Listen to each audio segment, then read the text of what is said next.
waxaan leenahay kursiga aad doonaysaan kursigana nabadgelyo ayuunbaa lagu fuulaa nabadgelyadu cidna laga bari maayo dawladda iyo madaxweynaha iyo xukuumadda golayaasha waxaan ku taageersanay waddanka oo sharciga lagu ilaaliyo ha loo turo bulshada iyo dadka ha loo turo haddaynu nahay shacabka reer Somaliland khaasatan Togdheer nabadgelyadu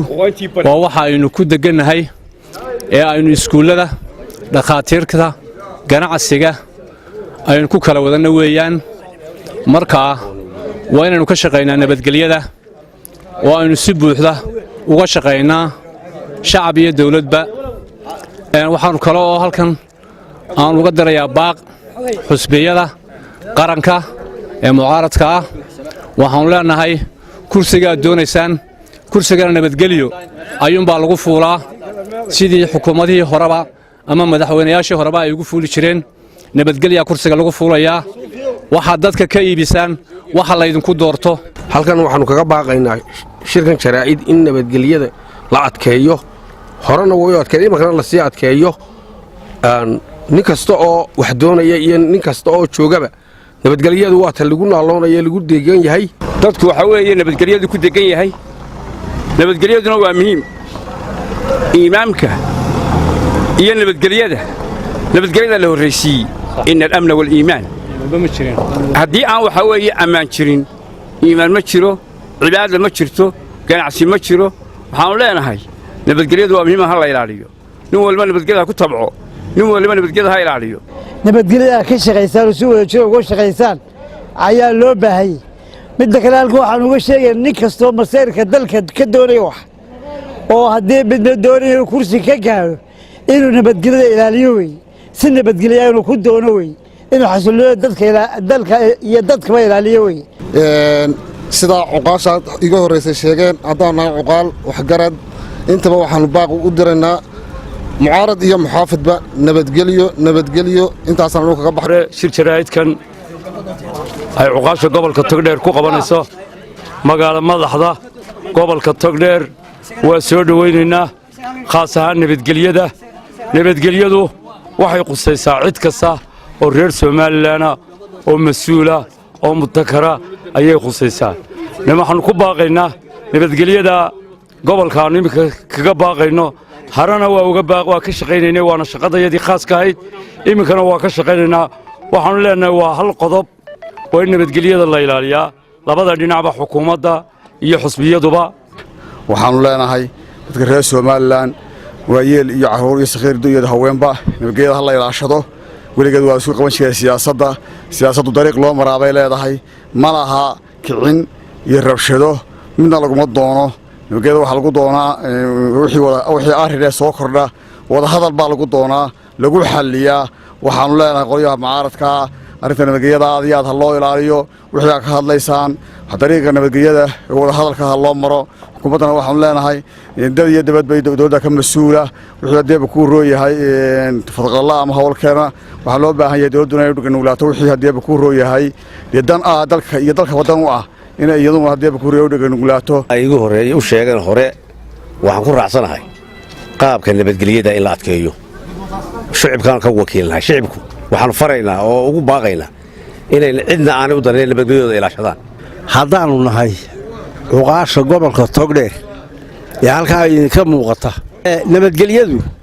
cidna laga bari maayo nin laga bariyaa ma jiro nabadgelyadu waa maqadis sida Soomaaliland ay maqadiska u tahay baa nabadgelyadu maqadis u tahay waxalaale wixii nabadgelyada liddi ku ana waanu ka soo horjeednaa haddaan cuqaasha iyo gobolka Togdheernahay waxalaale wixii nabadgelyada xumaynaya waanu ka soo horjeednaa dawladda iyo madaxweynaha iyo xukuumadda golayaasha waxaan ku taageersanay waddanka oo sharciga lagu ilaaliyo sharciga dhigannay baa wax kala garan mayna sharciga madaxweynuhu ku ilaali